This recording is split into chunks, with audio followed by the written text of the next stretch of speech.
Got my eyes straight ahead, got my head in the game. With the red light on, I'm just waiting for the change. Keep my head down low. Hi, j-fallon, and this is the Slippery Slope. So it was last week I did the episode regarding the Queensland Police Service had done their 100-day review, and for a little bit of feedback, I copped a little bit of feedback from several different areas, a few different people. But this one person I'm going to put up actually called in to me, and gave me his honest opinion about the 100-day review. This person is obviously an ex Queensland Police Service police officer, and I believe he had over 20 years under his belt. I believe had one of those pretty gold-coloured badges. So he knows a little thing or two about the job. Anyway, we're going to listen to his recording. This recording of he called in, gave me his opinion. Thought it was pretty interesting, so I thought I'd share it with everyone else. I do have his permission. It's all good. Listening to your podcast here, right? Mm-hmm. Nothing against your flaming podcast, but this shit that they're talking about was happening 20 years ago. That's what I said. 20 years... Oh, and just on a side note... Yeah. 19,000 police and civilians times 3.2 attrition rate is 600. Wow. So you're losing a lot of people. Anyway. 20 years ago, police had to look after prisoners. Yeah. 20 years ago, police had to escort mental health patients to facilities. 20 years ago, police were doing all of this. Yeah, exactly. Now, you're not going to get a quick fix because Queensland Health don't have mental health officers sitting there waiting ready to take over the workload. Corrections can't get good people. There's no money for these people to be employed to do the police's job, so it's not going to change. And you don't have these correctional people in all these areas. No! It's only a southeast Queensland thing. You don't even have them available there to take over. Oh, sorry, corrections, we just shot someone. Can you come and watch them in the hospital for 3 days? Well, no, we don't have a spare person. Oh, okay, we'll do it. They're just not there. Corrections don't have these people. Health don't have these people. No one has these people. No people. The other thing, Jay, listen here. Yeah. 15 years ago, they had one of these reviews. I think they've had 100-day reviews. They keep just rehashing it. And why is Brett Pointing doing it? Not independent. He was part of this executive team. Probably half the problem. How long's he actually been out of the job for? Don't know. This would be a job for a mate. Oh, it's all right, Brett. You've got to retire at 60, but have a look at this. Got an idea. Yeah. It's exactly what's happened. So how can it be independent if it's the next copper doing it? And he's one of the bloated ones that's been living off the bloody cream for years. Yep. So 15 years ago, there was a day in headquarters where they did a reshuffle of the executive committee and executive team and leadership. Voluntary redundancies. I think they sacked a few people. They moved a few people. All of them were standing around the little open area in headquarters, looking over the edge on their mobile phones, working out how they're going to keep their jobs and where they're going to go. But yeah, they got rid of some, but nothing flaming changed. They've built it up again, and we're back to the same position. Well, yeah, what you're talking about, that all happened with Campbell Newman, and then they had one term of him. No one liked it because he was cutting the government back, and so they voted Labor back in and went back to a bloated government. Yeah, so they've gone back again. So why are we doing this again when we've done it before? And how much was Pointing paid to do this? But no one's got any money. Yeah.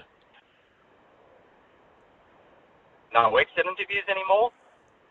So you lose 50 officers a month, but no one wants to ask any of those officers what they feel about it or how things could change, because no one wants to know. Wouldn't the best source of information be from an officer who's leaving the organisation? Or you just don't want to know? I don't think they want to know. Well, you're never going to fix anything. Nothing changes. Nothing changes.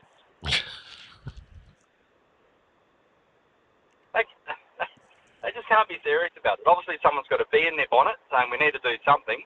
Oh, hang on, I'll do a 100-day review. Here's an old one I found. I'll just change the date. It's the same thing. Yeah. And I'll get paid $200,000 or whatever it might be to rewrite this new one with the new date.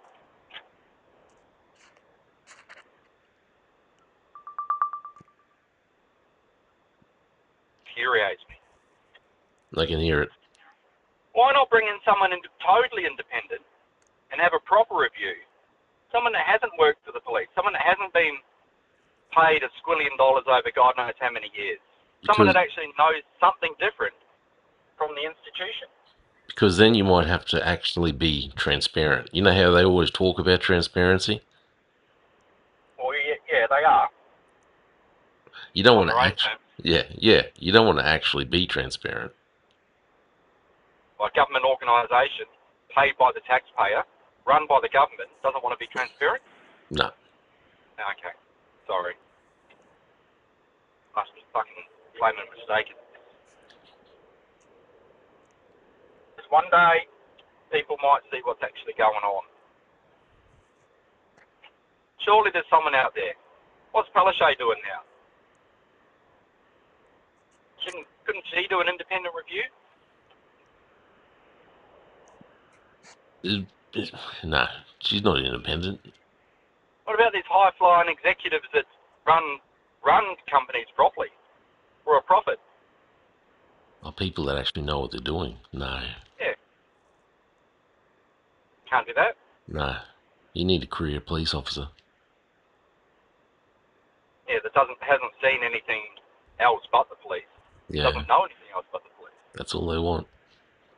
I notice you didn't talk about bullying, workplace behaviour, negative workplace behaviour, or anything in your review, Jay. In their review, yeah. Has that stopped now? Yeah. That's all disappeared for the moment. I've got on top of that. There's no pressure coming, so they don't have to talk about it. Yeah, we won't look at that at the moment. Yeah, no. And they don't hear about that because there's no exit interview. Yeah, exactly. Anyway. Okay. Go on all day about it. So unfortunately, like the caller had said, these reviews have gone on consistently throughout decades of history within the Queensland Police Service. They always have these reviews. I don't think anything tangible actually takes place, actually comes of it. Also, like we discussed, the 15 years ago when Campbell Newman first came when he came into government, when he came into state government here as premier, they had a big culling of all the upper management within Queensland Police Service. And now, after years of it, that only lasted one term. Obviously, people weren't ready for what needed to be done. So, that government only lasted one term. Then Labor got voted back in, and Labor voted out again, and the state's in financial trouble. And Queensland, the upper management, again, just bloated. Also, a good point that what he made, the person who was employed to undertake the review, former police officer. He's one of the boys, I think, is what he was inferring there. So it seems like it might have just been a job for the boys. But why on earth do they never get someone from the outside to come in and have a good look at it? Because I believe they don't really want transparency when they're doing these types of reviews. They want to be able to control the narrative. So get someone in that they can have some influence in and say, well, we know, obviously, we all know what the problems are. We all know the things that need to be fixed, but we just need to have a good story to be able to spin, have something to put out in the media to show that we're doing something, or to put on this facade that we're doing something, but we're not actually going to be doing something. Like we said, if nothing changes, then nothing changes. And unfortunately, within the Queensland Police Service and police services all around Australia, the culture never seems to change. Just another 100-day review. Anyway, so he called in, gave me his opinion. If anyone else wants to give me opinion, I know plenty of people wrote to me and told me what they thought, ex-police officers and what, but let me know what you think.